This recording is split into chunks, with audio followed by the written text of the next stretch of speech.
Okay, so this is my 4 tips and tricks video for the Behringer Crave. Okay, so first thing I wanted to do was start off with sidechaining. There is a method to sidechain using another Crave. I've seen it with 2 Mother 32s, but I haven't worked out how to do that yet. So my brain told me that this would be quite a useful way. I've got this synced up to circuit tracks at the moment, and I've got a beat on it.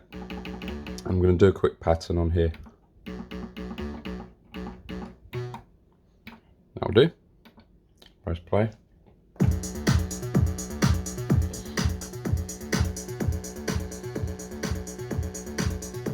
So we've got a little something there.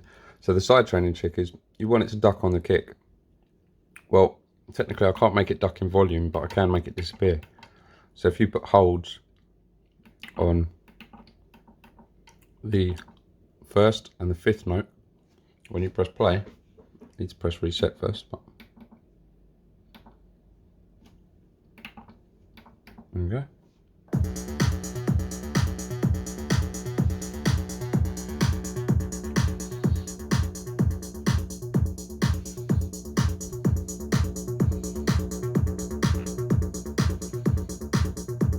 Definitely gives the effect of the sidechain pump.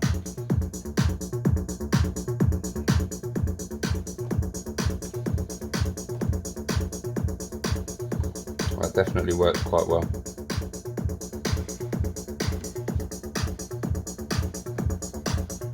Okay, so that's that one. The next one was just a simple polychaining trick.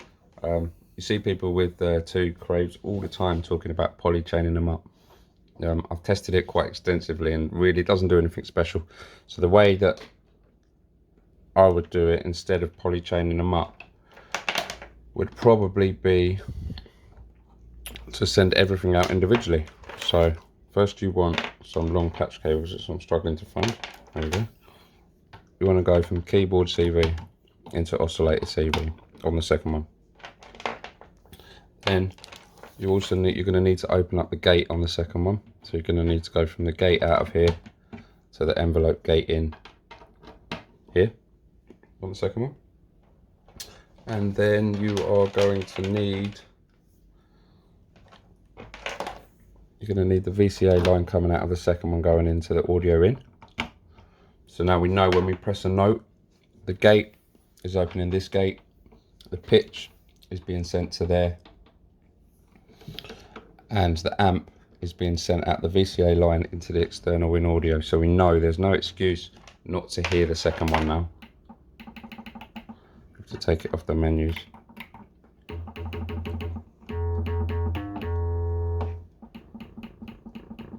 You can hear the second one there.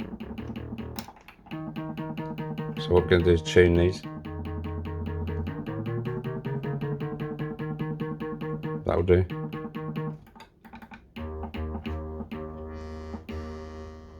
Make sure that they've both got full sustain. Now we've got 2 of them. This is the external.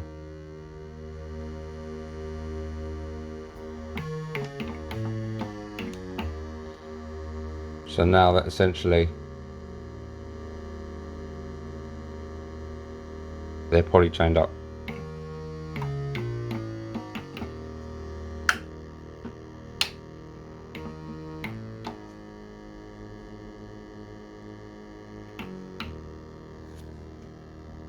Kind of obvious, that one, but yeah, like I say, a lot of people talk about polychaining them up, and I don't see a point. If I had 3 of these, I'd probably do the same things through mults anyway. The next one was an interesting one actually. Normally you have the triangle on the cutoff. Oops.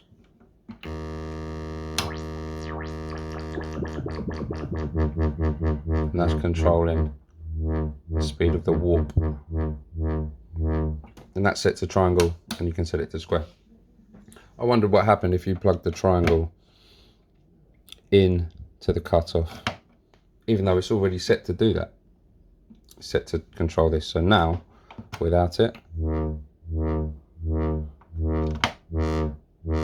hear it's a lot more prominent. And this is really good when you try and push it. into audio rates. Without it, way more cleaner.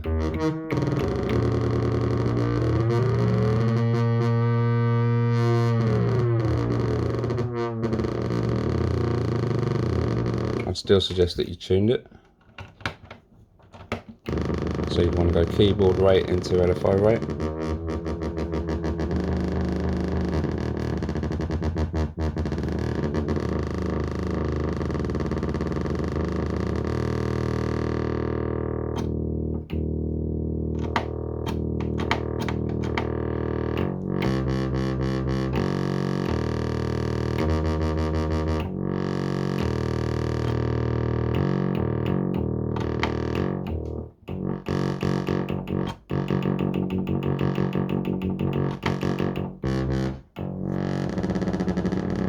Definitely hear it's got a lot more bite. Okay, and the third one, this isn't anything to do with me really, but I just thought I'd highlight it to people. It's something that I found when I was first looking for other things that I could plug into the Crave. It is a program called Oscellot. So if you look at these, you can use these as modulators. So the ones at the top sound like noise, but as you start to get to the ones to the bottom, they kind of represent almost LFOs. Really, really good. If you're looking for an extra modulation source to plug in to your Craves, you literally install the app on your phone. I think it's on iOS as well. And then you just plug a stereo jack into whatever you want to modulate. I found it really useful for generative stuff as well. You can plug that into the CV in, and obviously you can use it to generate notes. Yeah, really nice.